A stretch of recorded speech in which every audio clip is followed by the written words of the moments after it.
UFC 325 is here, and I know I dropped a video. Well, hold on. UFC 325 is here, and I already know I told you guys that I'm going Volkanovski. Let's just restart. Let's just restart. UFC 325 is this weekend, boys, and I already dropped my UFC 325 is here, boys, and I already dropped my full picks and predictions for the whole card, and I have some updates. I have to switch my picks. I have to. I've seen some things. We're going to go over some things, but boys, I hate to break the news to you. I don't think Volk is going to end this Saturday night as our featherweight champion. I don't. I do not think so. Now, here are some things.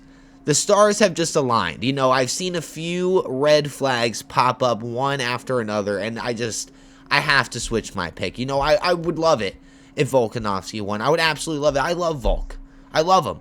But we're going to go over it. So first of all, he made weight today. 144.5 championship weight. Looking the same. You know, I'm not going to lie. This is regular stuff from Volkanovski. Kind of looks the same. Looking very locked in. Super round noggin he got going on up there. But that's all right. I love the lad. I love the lad. This picture right here, I mean, does Volk have staff?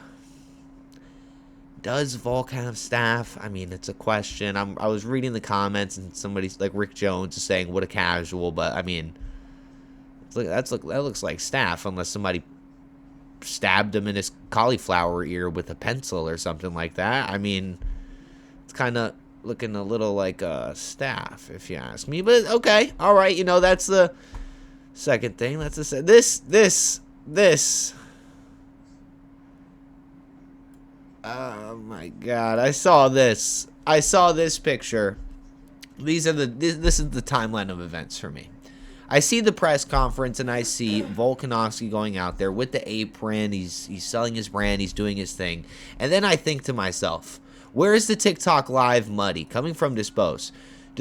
I said in the Discord that I have to do the news on Twitch, because TikTok is going to throttle me. So after this, I'm going to go directly on TikTok. We're going to play UFC 5. But, so the line of events for me, where I'm watching Volk on the press conference, right? And Volkanovski is wearing the apron. He's doing the gimmick. And I already get instant flashbacks to when he was fighting Tuporia. And he did that old man Volk gimmick. And he got put down.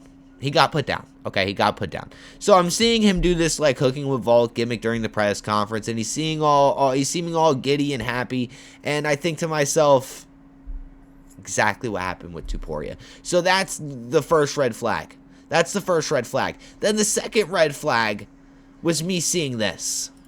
Was me seeing the potential staff on Volkanovski's ear. So then I'm thinking to myself, all right, well, you know, Justin Gaethje had that huge ingrown hair on his neck, and we all know that was staff. And look what he did, you know. But Diego Lopes, Paddy Pimblett is garbage. Like, Paddy Pimblett cannot be one person who is ranked in the top 15 of his own division. If he can, comment it down below. But he can't. Besides Michael Chandler, obviously. Michael Chandler's still ranked for whatever reason. But Volkanovski's looking like he has staff, so I see that, and I'm already at 50%. But then this picture comes directly on my timeline, and this isn't it, though. This isn't the last red flag. This isn't it. But do you see the difference? In just 1 year? Do you see the difference? Look at this. Look at his stomach. Where's the abs? Chest is way less defined. He was a lot hungrier when he lost to Tuporia, I'll tell you that. But, hey, look. The last red flag. The final red flag was Marcio Ruffy saying that Volkanovski was so nice to him because instead of Volkanovski getting ready for the Diego Lopes fight, Volkanovski goes and helps Marcio Ruffy get ready for his physique fight. He's training Rafael. I mean, he's training Marcio Ruffy. Marcio Ruffy has left the Fighting Nerds and is now training with Volkanovski, Israel Adesanya, Dan Hooker, the Australian boys. The only person not washed in that whole group is Israel Adesanya, Volkanovski, Dan Hooker, Robert Whittaker, and then a bunch of people that we don't know yet, like, a bunch of prelim dudes and stuff like that. But those are the big stars in that training group.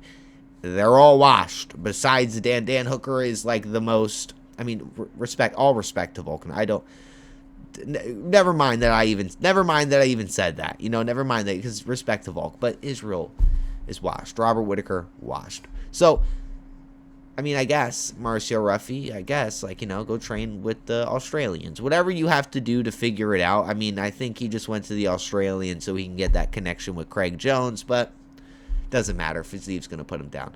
But Volkanovski's spending time training Marcio Ruffy instead of, tending to himself, and maybe that's where he got that little indentation on his ear, was Marcio Ruffy's Brazilian ass. And the physique change,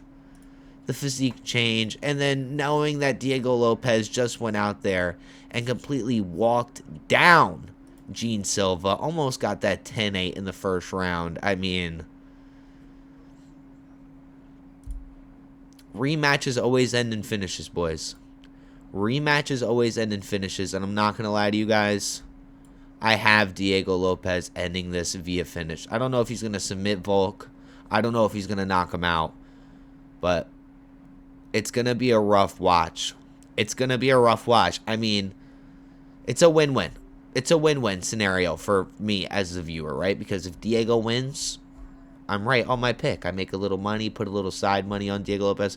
But if I'm wrong, we get to see King Volkanovski reign again.